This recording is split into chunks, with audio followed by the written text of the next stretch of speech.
नमस्ते। Computer networking की इस खास स्टडी गाइड में आपका स्वागत है। आज हम एक बहुत ही इंटरेस्टिंग टॉपिक पर बात करने वाले हैं, ग्लोबल डेटा डिलीवरी। मतलब दुनिया भर में जो इतना सारा डेटा पलक झपकते ही इधर से उधर पहुंच जाता है, उसके पीछे का असली मैजिक क्या है। नेटवर्किंग स्टूडेंट्स के लिए ये समझना बिल्कुल बेसिक और जरूरी है। तो चलिए बिना टाइम वेस्ट किए सीधा टॉपिक पर आते हैं। आज हम मुख्य रूप से 5 चीजें कवर करेंगे। 1. पैकेट स्विचिंग क्या है। 2. Datagram packet switching. 3. Virtual circuit packet switching. 4. इन स्विचिंग मेथड्स की तुलना। और 5वां, इसके real world applications. Section 1, packet switching क्या है। डेटा के सफर को डिकोड करना। चलिए इसे समझते हैं। तो अगर मैं बिल्कुल सिंपल वर्ड्स में कहूं, तो पैकेट स्विचिंग नेटवर्क कम्युनिकेशन का एक ऐसा तरीका है जहां आपके डेटा को भेजने से पहले ही छोटे छोटे हिस्सों में बांट दिया जाता है। इन्हीं छोटे हिस्सों को पैकेट्स कहते हैं। आप इन्हें छोटे डिजिटल लिफाफों की तरह सोच सकते हैं। और सबसे कमाल की बात क्या है, हर एक पैकेट में सिर्फ डेटा ही नहीं होता, बल्कि कुछ बहुत जरूरी मेटा डेटा भी होता है। जैसे कि सोर्स एड्रेस यानी भेजने वाले का पता, डेस्टिनेशन एड्रेस और एक पैकेट नंबर। इसी जानकारी के बेसिस पर ये पैकेट्स इंटरनेट के विशाल जाल में खुद अपना रास्ता ढूंढते हैं और अपनी मंजिल पर पहुंचकर वापस उसी ओरिजिनल फाइल में जुड़ जाते हैं। इसे समझने के लिए एक बहुत ही क्लासिक एनालॉजी लेते हैं। एक भारी किताब की कल्पना कीजिए।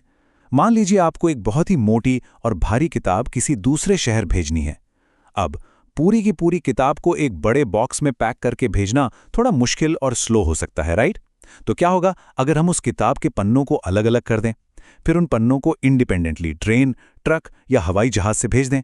जब सारे पन्ने अपनी मंजिल पर पहुंच जाएंगे तो उन्हें वापस एक किताब के रूप में आसानी से बाइंड किया जा सकता है।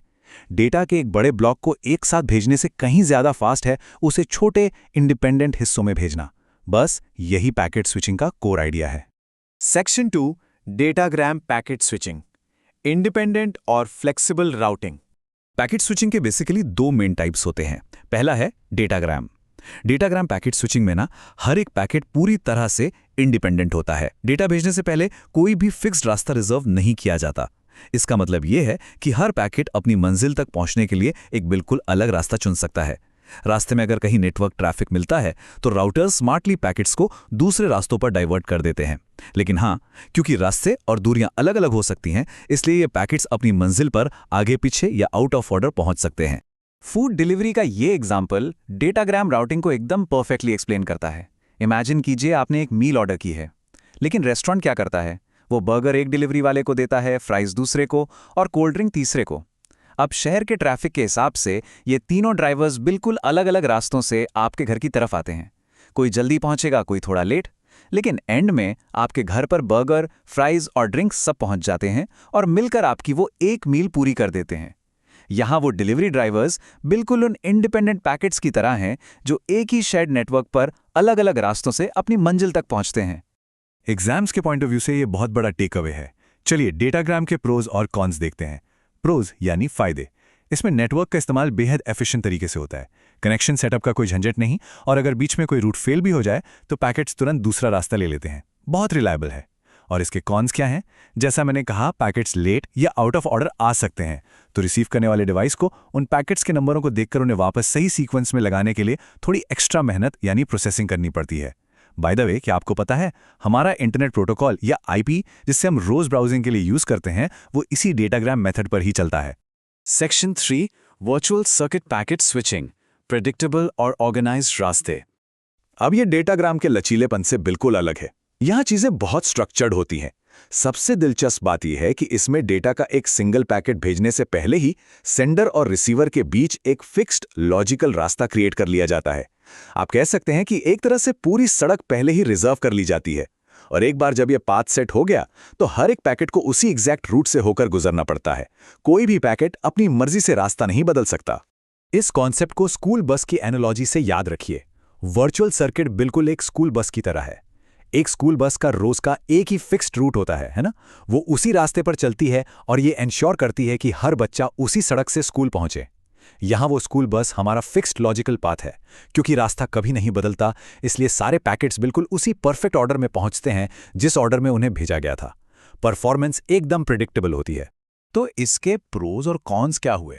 फायदे तो बहुत क्लियर हैं। पैकेट्स परफेक्ट ऑर्डर में आते हैं, रिसीवर को उन्हें रीअरेंज करने का कोई सिरदर्द नहीं लेना पड़ता। इसीलिए हाई क्वालिटी वॉइस और वीडियो कॉल्स के लिए ये सबसे बेस्ट है। लेकिन कॉन्स भी हैं। स्टार्टिंग में वो डेडिकेटेड रास्ता सेट करने में थोड़ा टाइम लगता है। ये कम फ्लेक्सिबल है, मतलब अगर वो इकलौता रास्ता बीच में टूट गया तो आपका कनेक्शन ड्रॉप हो जाएगा। उसे दोबारा मैनेज करना काफ़ी कॉम्प्लेक्स होता है। इन्हीं ट्रेड ऑफ्स की वजह से वर्चुअल सर्किट उन जगहों पर यूज होता है जहां स्टेबिलिटी सबसे ज्यादा जरूरी है, जैसे कि जूम वीडियो कॉल्स या ATM banking networks. Section 4 switching methods का कंपैरिजन लेगेसी सिस्टम्स के कॉन्टेक्स्ट में। ये कंपैरिजन आपके नेटवर्किंग फंडामेंटल्स के लिए बहुत क्रूशियल है।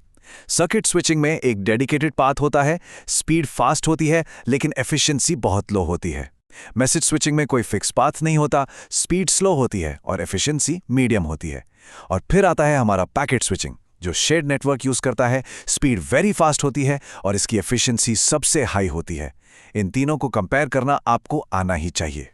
और यही बात हमें बताती है कि आखिर पैकेट स्विचिंग की जरूरत पड़ी ही क्यों। पुरानी प्रणालियों की कमियां देखिए। सर्किट स्विचिंग पुराने लैंडलाइन फोन्स में यूज होती थी। कनेक्शन स्टेबल तो था, लेकिन बहुत महंगा पड़ता था, और जब फोन पर कोई बोल नहीं रहा होता था तब भी वो पूरी बैंडविड्थ बेकार में रिजर्व रहती थी। वहीं मैसेज स्विचिंग पुराने टेलीग्राफ्स में यूज होती थी। ये स्टोर और फॉरवर्ड तकनीक पर चलती थी। पूरे के पूरे मैसेज को हर नोड पर स्टोर करना पड़ता था, जिससे ये सिस्टम बहुत स्लो था और इसे मैसिव नेटवर्क स्टोरेज की जरूरत पड़ती थी। इन्हीं बड़ी प्रॉब्लम्स को सॉल्व करने के लिए ही पैकेट स्विचिंग का इन्वेंशन हुआ।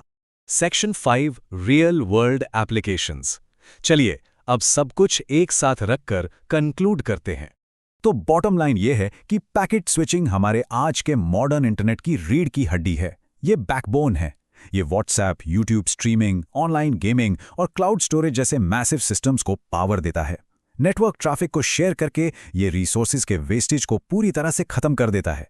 और सबसे बड़ी बात, ये भारी भरकम डेटा को छोटे, बहुत ही चंचल और आसानी से मैनेज होने वाले पैकेट्स में तोड़ देता है।